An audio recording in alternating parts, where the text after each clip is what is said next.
Et voilà, c'est parti, bonjour. Alors, on va continuer aujourd'hui un cours sur le Tao. Et bien sûr, Ashva, par rapport à un enseignement qui dérive de la tradition primordiale adaptée par Hanor, et bien sûr que la Kabbalah décode avec une grande clé de décodage. Alors bien sûr, il y a les listes de tous les anges ici chez moi qui commandent chacun des chapitres en question avec les correspondances kabbalistiques que chacun de ces chapitres a. Et donc il y a toute une liste des anges clés qui est en relation avec ça, et il y en a un paquet à chaque niveau. Alors bien sûr, on va commencer aujourd'hui le chapitre 5, 6, 7, 8 et 9. Et on va terminer la première neuvaine, qui est la neuvaine de Keter, et après on passera à la seconde neuvaine, et ainsi de suite, au fur et à mesure. Alors voilà, donc on va commencer avec le chapitre 5, dont la clé est précisément Gevura de Keter, c'est-à-dire les dynimes de Keter, les choses qui sont en rapport plus ou moins avec le karma, en rapport avec la rigueur, hein, et donc tout cela lié à Keter, qui est la couronne, comment ça se pratique et se fait dans le Tao, où tout est absolument symbolique. Parce que le Tao a bien commencé en disant le Tao qui a un nom n'est pas le Tao suprême.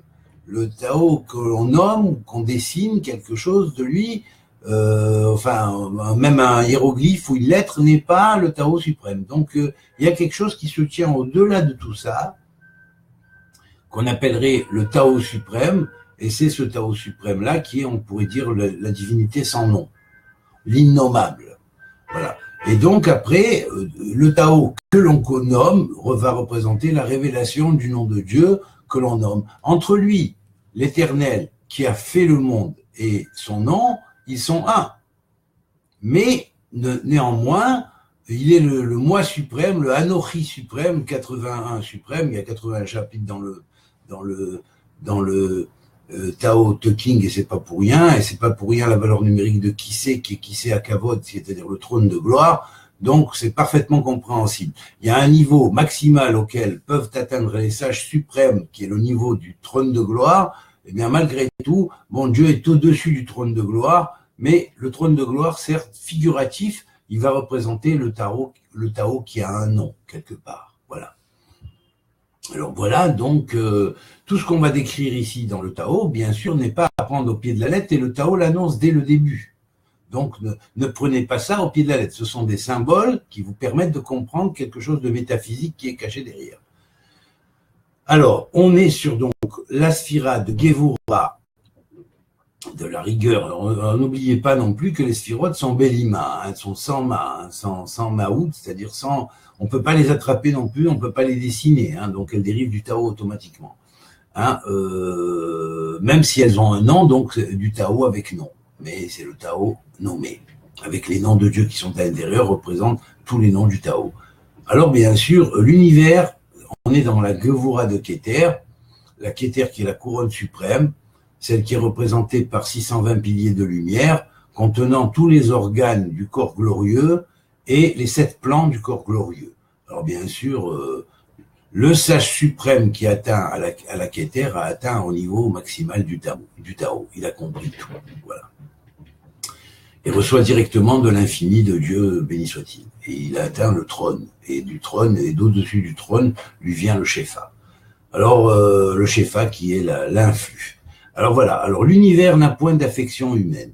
Voilà, déjà, clair et net, hein, l'univers n'a pas d'affection humaine. Ça, alors là, je veux dire, en science, aujourd'hui, on en parle et on en reparle, hein, bien sûr. Néanmoins, il faut préciser quand même, parce que sinon, on risque de faire une erreur. Hein. Et ça, c'est une des choses que le Kybalion nous a appris, les enseignements hermétiques du Kybalion. Hein, Dieu aime le symbole, hein, et même si quelque part il est abstrait, il crée des symboles pour communiquer avec sa création. Donc il établit un code symbolique, et il chérit certains symboles. Voilà. Donc ça, il faut bien le comprendre. Alors bien sûr, après ça, il y a les affections humaines. Alors les affections humaines, tout dépend à quel niveau, mais d'un côté, l'affection humaine peut être sublimée, et c'est derrière sa sublimation qu'on se rapproche du Tao, mais l'univers lui-même n'a pas des affections humaines dans le sens où on l'entend. Alors quand on dit ça c'est bien, ça c'est pas bien, ça m'afflige, ça m'a désafflige, tout ça au niveau de l'univers, c'est pas. Il y a une logique suprême qui gère l'univers qui est au-delà de ces principes-là, qui sont bien souvent des illusions humaines. Toutes les choses du monde lui sont comme chiens de paille. Alors voilà, toutes les illusions du monde lui sont comme chiens de paille, ça veut dire que vraiment, on est au niveau le plus bas. Le chien réagit directement par les affections, il a envie de lécher la tête, la figure de son maître, il va, bon, le chien de paille. Alors le chien de paille, en fait, pourquoi ce parallèle entre le chien et la paille? Un chien de paille. Bon, c'est un chien déjà, mais c'est de paille. Pourquoi de paille? Alors il y avait un rituel mortuaire qui utilisait ces chiens de paille, mais en réalité, la paille, dans le psaume 1, David l'a décrit, le méchant sera emporté comme de paille au vent ou comme de la paille au vent. Donc ça veut dire quoi? Un chien de paille, ça veut dire quelque chose qui se rattache à quelque chose qui n'a aucun sens, aucune valeur, aucune réalité continuant dans l'éternité. Alors toutes les choses de ce monde, ne croyez pas, ce sont des chiens de paille. Alors vous voyez comment est appelée dans le Talmud notre génération. Notre génération est appelée la génération à tête de chien. À tête de chien, comme si c'était des chiens qui étaient à la tête de la génération. Autant dans les gouvernements que des fois même dans les conducteurs des religions. Enfin, bref, elle est appelée tête de chien, pas pour rien. Alors, Panav qui est pné à Kélev, dit le Talmud. Alors, ça veut dire qui est pné à Kélev? Comme une tête de chien. À Kélev, la valeur numérique est égale à 57. Or, 57, si on se réfère au calendrier hébraïque, depuis 5700, c'est-à-dire 1940, jusqu'à 5799, c'est-à-dire 2040, moins 1, c'est-à-dire 2039, on est censé être dans la génération à tête de chien. Mais il y a un moment donné où la tête du chien commence à tomber tellement que bon, c'est fini. Tout le monde se rend compte que c'est de l'illusion, des chiens de paille, et tout ça, c'est tous les systèmes qui gouvernent et qui dirigent les gens avec des carottes pour les faire avancer, où on leur fait croire au sectarisme, on leur fait croire que Dieu a choisi tel et pas tel autre, et machin, alors que Dieu aime tout le monde, et que tout le monde est censé s'épanouir en l'éternel. Donc, et retourner à l'éternel. Donc voilà. Donc tout ça, ça s'appelle des chiens de paille, selon le Tao. Et ça, c'est la Gevura, toutes les Gvurot qui sont dans ce monde, toutes les rigueurs qui sont dans ce monde, effectivement, la clé de la Kabbalah élucide parfaitement ce chapitre du Tao. Ce sont les illusions qui sont dans ce monde, et notamment le fait de faire marcher les gens avec des carottes, et alors qu'en fait la génération est menée par des têtes de chiens, quelque part, eh bien,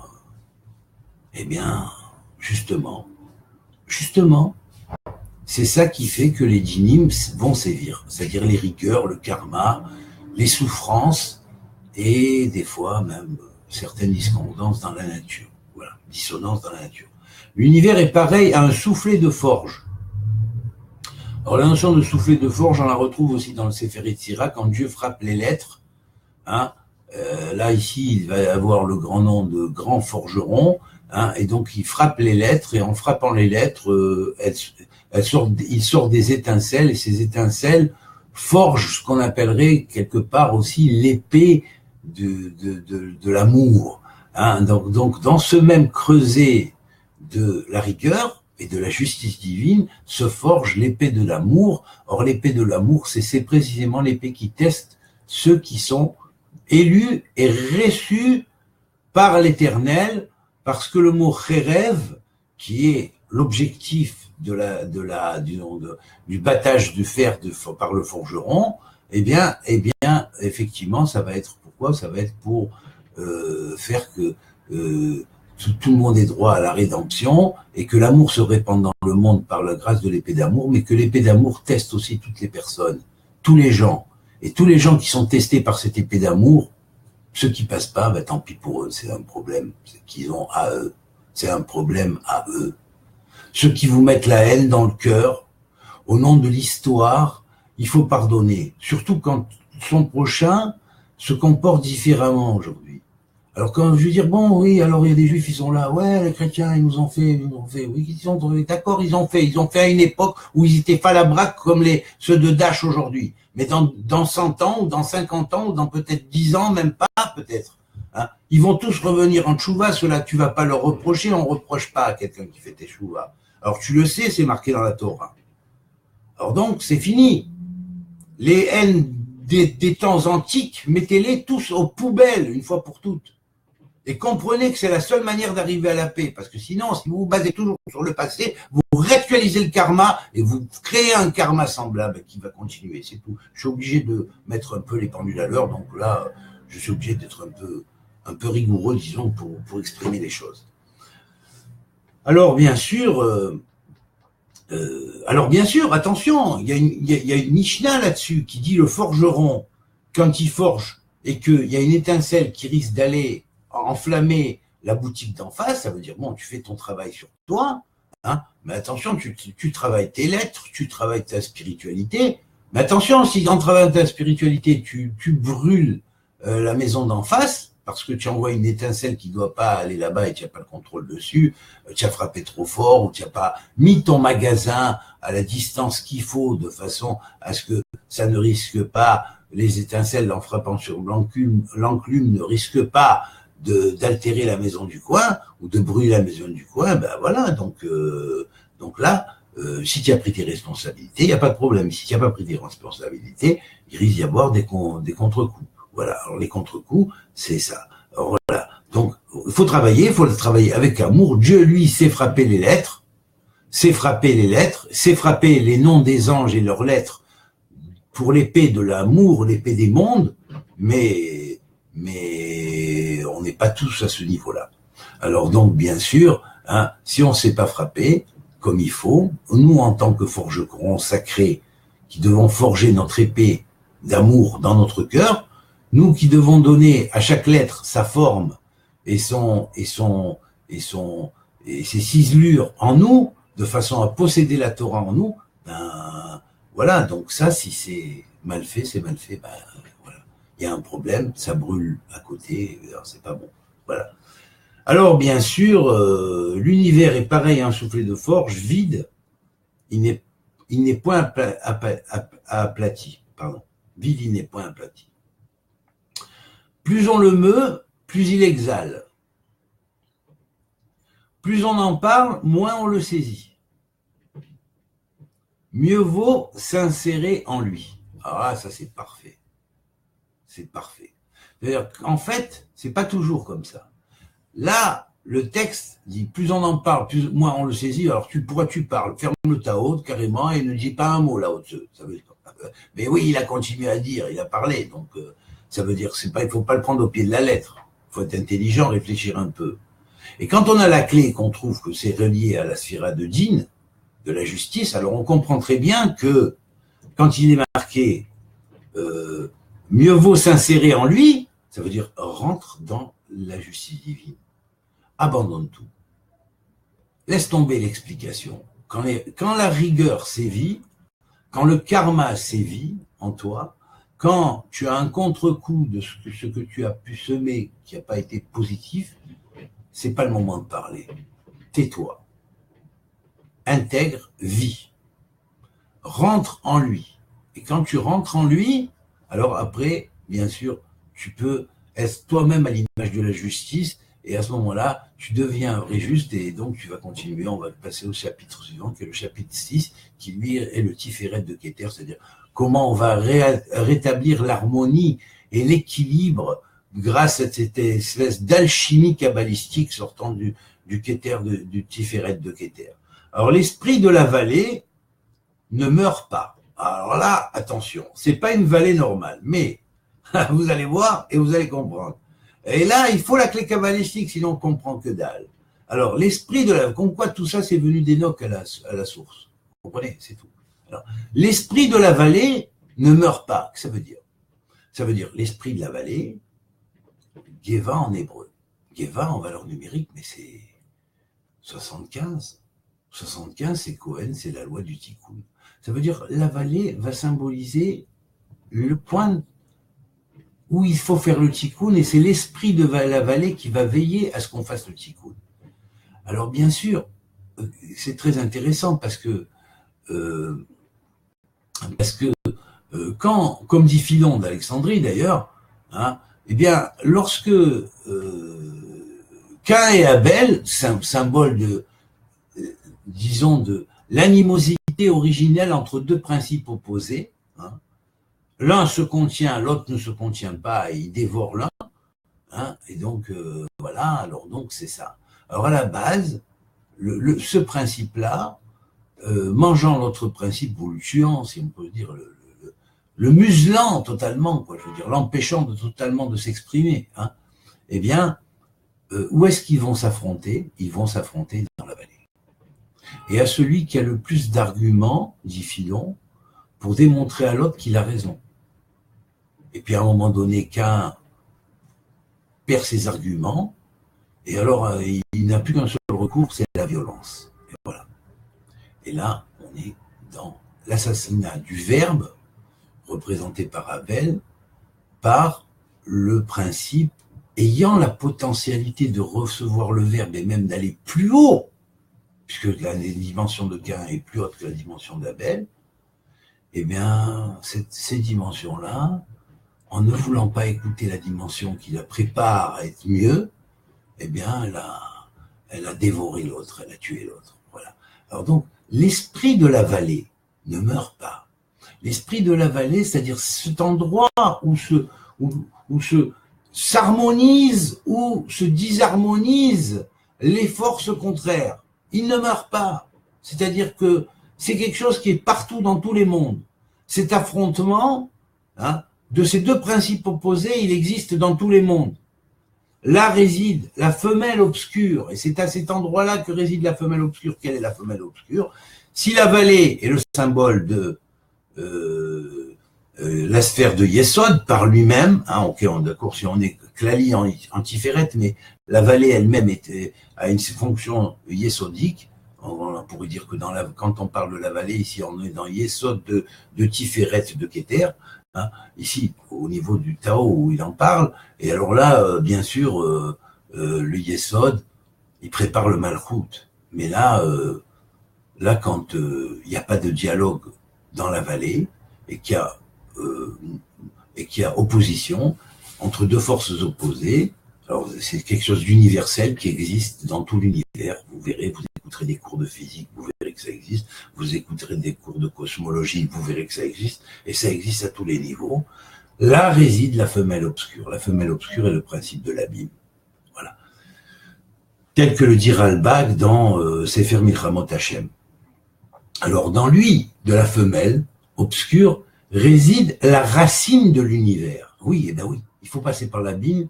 Et l'abîme se dit le chaos, quelque part. En grec, chaos, chaosmos.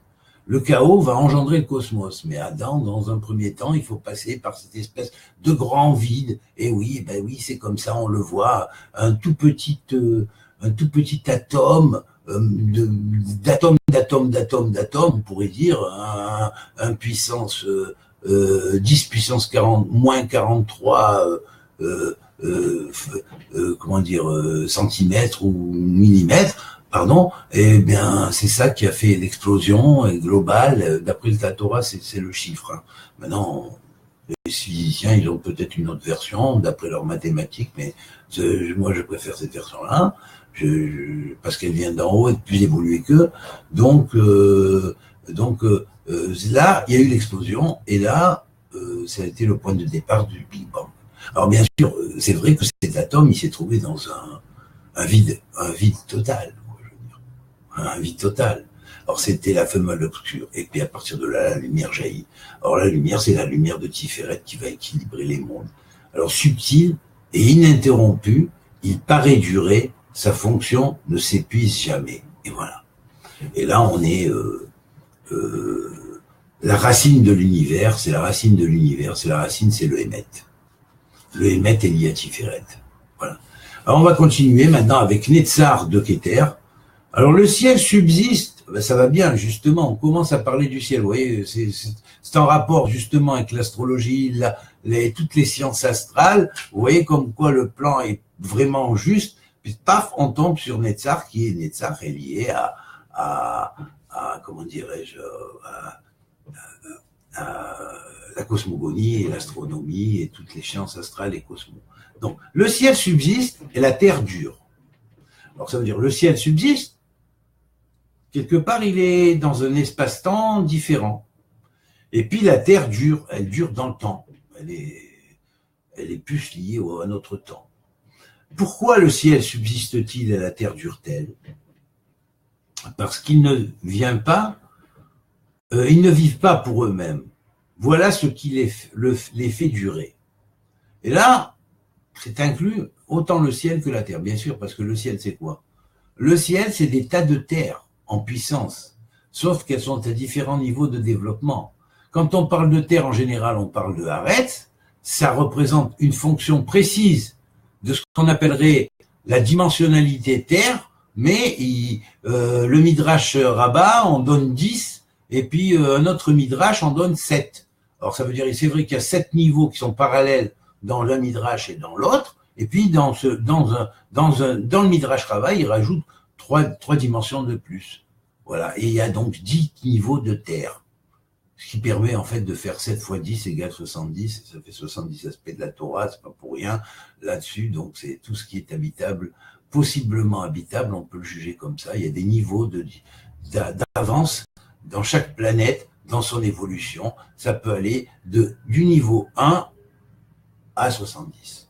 Voilà, c'est tout. Maintenant, chacun de ces 70 stades, une fois combiné les 10 par les 7, eh bien, va donner une certaine avance dans la disposition d'une planète à devenir éventuellement un jour une exoplanète. Voilà.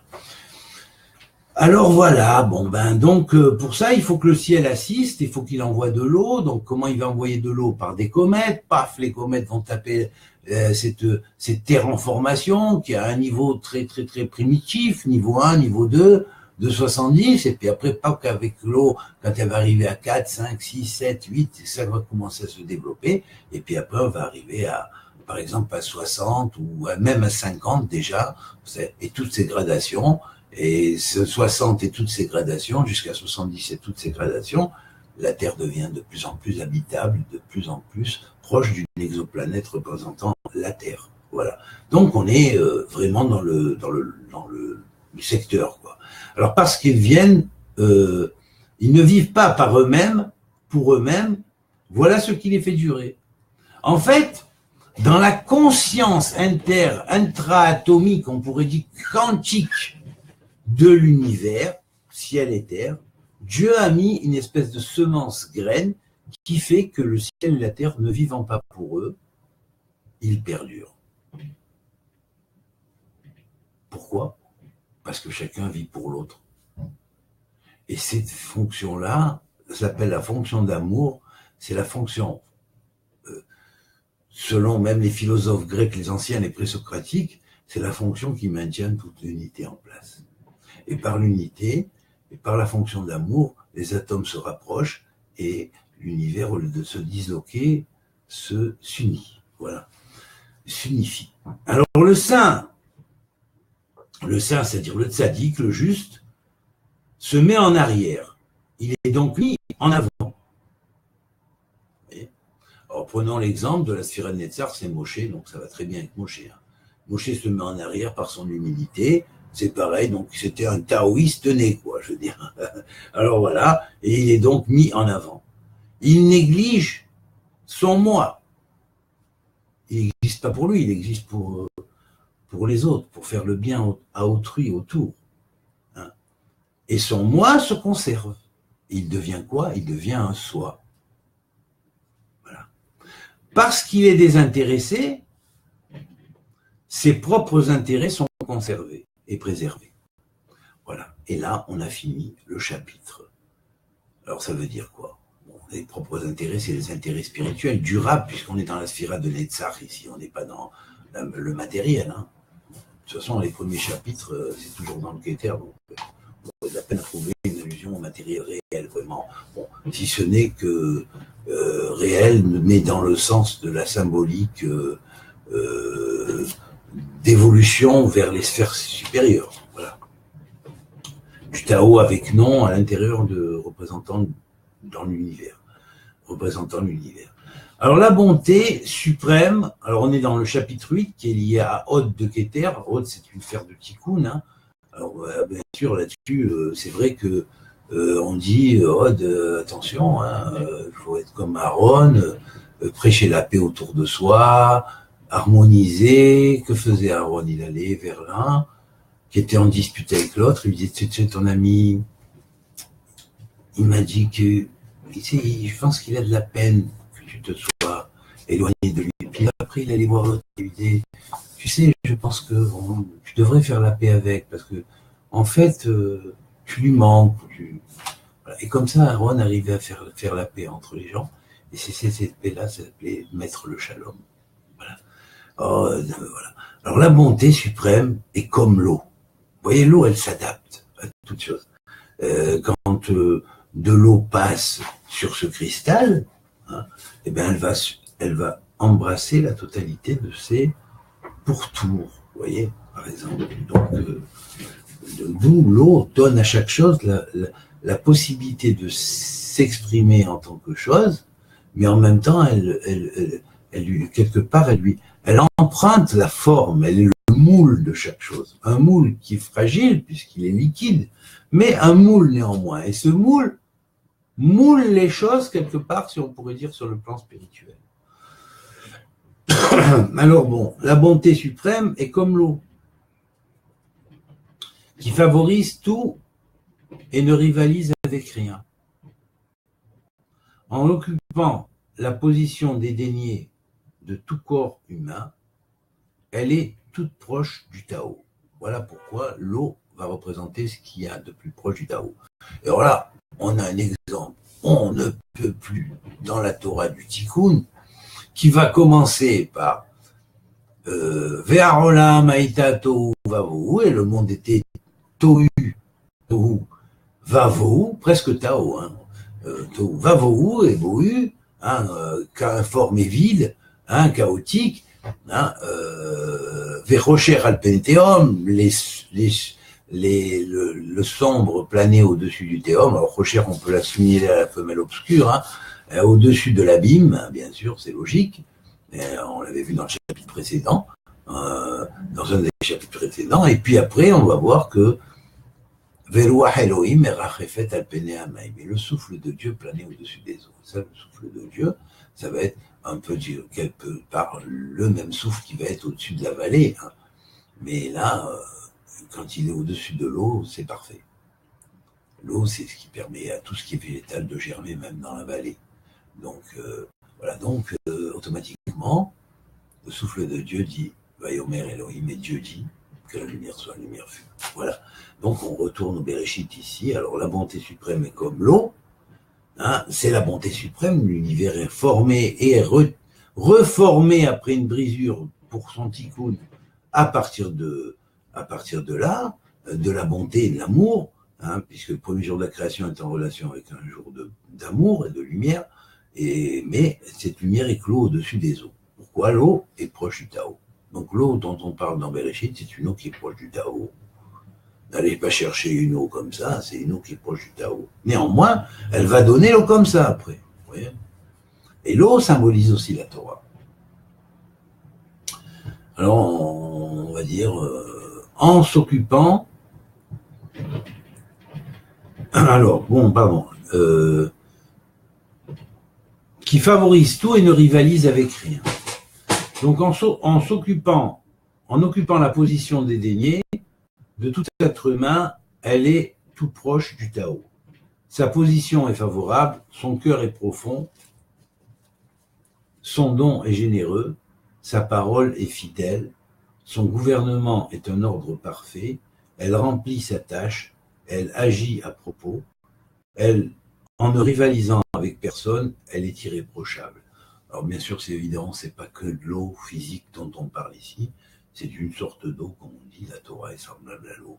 C'est la Torah qui est la loi divine, qui est établie, par laquelle les mondes ont été créés, et qui est là pour amener le monde du Tikkun, sphère de Hod, et automatiquement sa position est favorable, bien sûr. Hein. Son cœur est profond, le cœur c'est les 32 voies de la sagesse, cœur c'est valeur 32, hein, c'est les 32 voies de la sagesse, du reste on le trouve au chiffre 8, hein, c'est le 8e chapitre, et 8 fois 8, 8 fois 2 fois 2, c'est-à-dire 8 fois 2 fait 16, fois 2 fait 32.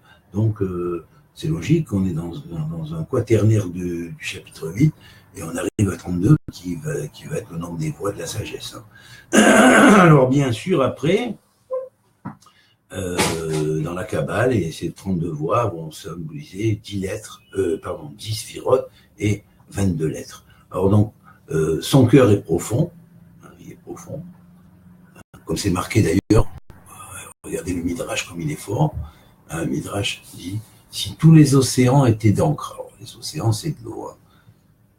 Si tous les cieux étaient de parchemin, que toutes les créatures étaient des scribes, on ne pourrait pas inscrire ce qui est dans l'œil du roi et dans le cœur du roi. Parce qu'un roi, mis à part le roi des rois qui est Dieu, et le roi que Dieu choisit,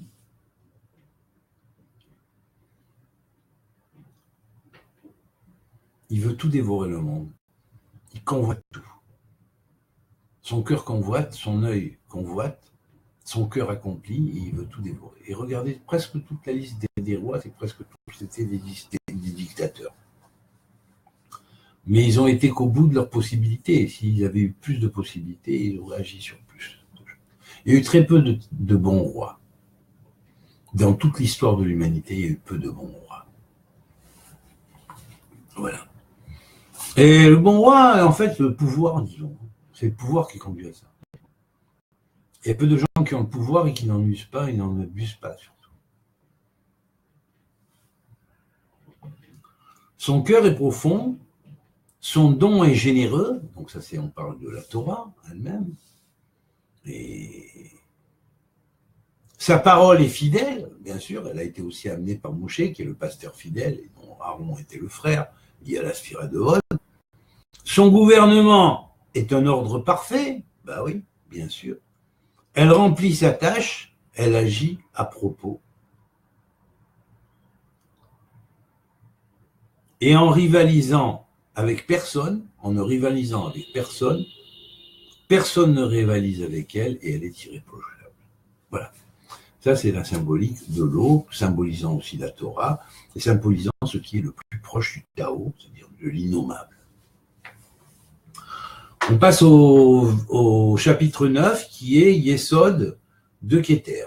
Alors, Yesod, c'est le fondement. Hein, alors, vous allez voir que ça correspond aussi. Mieux vaut renoncer que de remplir un bol plein d'eau. L'épée que l'on aiguise sans cesse ne peut pas conserver longtemps son tranchant. Une salle remplie d'or et de jade ne peut être gardée par personne. Elle ne peut pas être gardée par personne, il faut qu'on la garde. Et vous savez, quand même, ça a été transmis en Chine. En Chine, on croyait aux dragons, et les dragons étaient souvent les gardiens du trésor caché. Alors, prenez-le dans la symbolique aussi comme ça. Alors, mieux vaut renoncer que de tenir un bol plein d'eau. Un bol plein d'eau, c'est-à-dire, bon, tu te contentes de la Torah que tu as acquis, tu restes sur ton pshat, bien limité, à ton bol, et puis tu as dit, voilà, j'ai mon cli, j'ai mon bol, j'ai rempli, ça y est, c'est ça, je suis arrivé. Non. Non. Ou alors il y a des bols qui sont extensibles. Il faut élargir ses kélim. L'épée que l'on aiguise sans cesse, c'est-à-dire la disposition d'amour que toujours on revient sur le même plan avec, elle ne conserve pas son tranchant. Pour conserver son tranchant, il faut vraiment la remodeler, la reforger sans cesse. Voilà.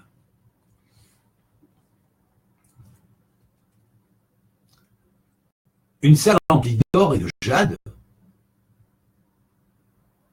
ne peut être gardée par personne. C'est-à-dire que quelque chose qui a une valeur, il y a toujours des gardiens. C'est peut-être une des raisons pour laquelle il y a trop de gardiens dans la Torah. Les gardiens du seuil, là, ceux qui ne veulent pas dévoiler rien du tout, attention. Mais attention, attention, il ne faut pas livrer.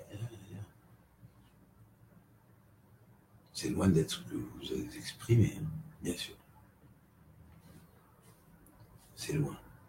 Alors ça, c'est les paravents qui sont devant pour empêcher d'entrer dans le profond de la Torah, c'est-à-dire comme le chien de Cerbère, chien des enfers, qui gardait les enfers et qui empêchait d'entrer pour chercher les âmes qui devaient être libérées de là-bas. Ah voilà, c'est pareil. C'est pareil. Alors qui se gonfle de sa richesse et de ses honneurs, s'attire le malheur.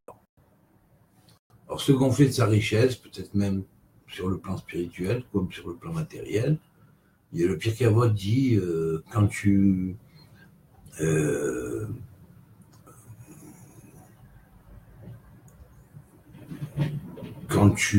possèdes 4 pas, cache 3 pas, si tu veux ta connaissance que tu as. Il faut toujours garder des réserves. Voilà. Il faut toujours garder des réserves. Voilà. Alors, qui se gonfle de sa richesse et de ses honneurs, s'attire le malheur. Le danger, c'est à certains d'exhiber une apparence de sagesse, de connaissance, alors que c'est des pots vides, et quand tu souffles dessus, il ne reste plus rien, vous comprenez? C'est ça le problème. Alors voilà, c'est ce qui perd notre monde, c'est ce qui perd notre société. Bien souvent, ces gens-là sont à la bama, c'est-à-dire ils sont sur le podium, c'est eux qui font les conférences, regardez-moi, il y a des milliers de gens qui vont, des centaines de likes, machin, et c'est du vent. Bien souvent, c'est du vent. Ça apporte quoi à l'intérieur? Réfléchissez. Ben.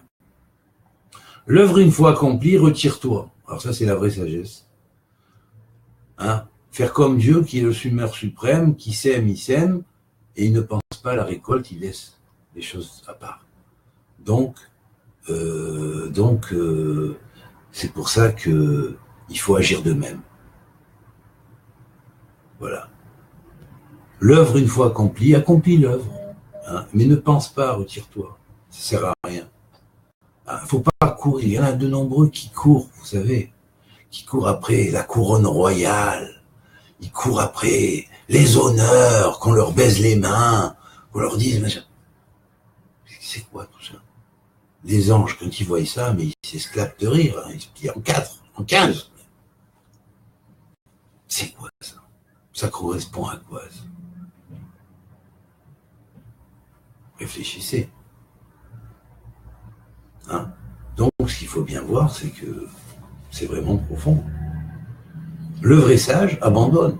Bon.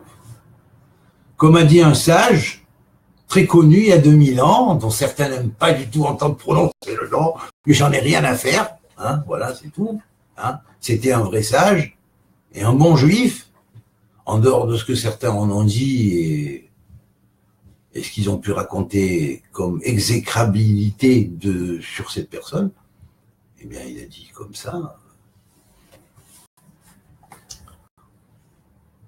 Pour être admis dans le royaume, il faut être comme un enfant. Il faut être comme un enfant. Voilà.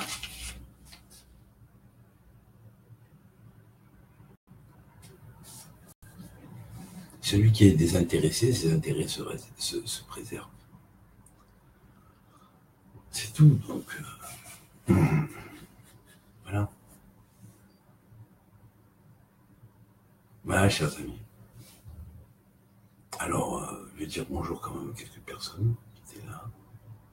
Donc, on a fait jusqu'au chapitre 9. On a terminé la première neuvaine de Keter et la semaine prochaine, on va essayer d'entamer, si Dieu veut, la deuxième neuvaine avec la neuvaine de Chorma, au travers du Tao de King, qui est une parfaite Torah, sous un angle et une facette différente que nombreux ignorent, malheureusement. Ils se prennent tellement certains pour le peuple élu qu'ils ont pété les plombs. Alors, ils étudient plus rien, et à part une truc de Torah fanatique, la Torah de Moshe Rabbeinu, certains appellent, attention, tu vas pas passer la Torah de Moshe Rabbeinu. Moi, je connais Moshe, le roi des prophètes. Moi, je connais Moshe, le pasteur fidèle.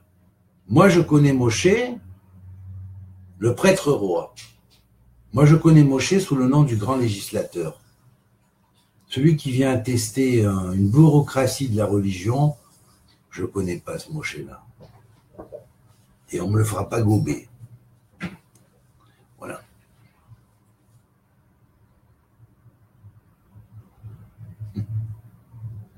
Voilà. Alors, bonjour Brahim, bonjour Michael, salut Fabrice, Gigi, bonjour Maya, salut Emmanuel, je vois Laurent aussi, plus haut, on voit Mario, Brice, j'ai vu Léa aussi, Dina, bonjour, Jean-Pierre Soussan, Pierre Soussan, bonjour, Damabia, bonjour aussi.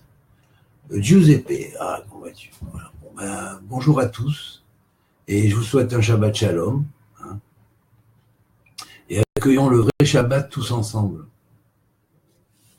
sans faire des sectarismes. Le Shabbat, il est donné pour tout le monde. Parce que Dieu, il a créé tout le monde, et il ne s'est pas reposé, mais il a contemplé son œuvre sous tous ses aspects. Et donc, le but de la Torah, c'est que la Torah devienne universelle, que tout le monde connaisse par quoi elle a été créée. Et pour ça, il n'y a pas besoin de conversion, il n'y a pas besoin de tampons cachers, il n'y a pas besoin de passer des tas de machins qui cherchent à renforcer les caisses de la vente de la religion et du temple. Voilà. Alors, je sais, ça va frapper certains, mais j'en ai rien à taper. Coltouf, amitié à tous, et que Dieu vous bénisse.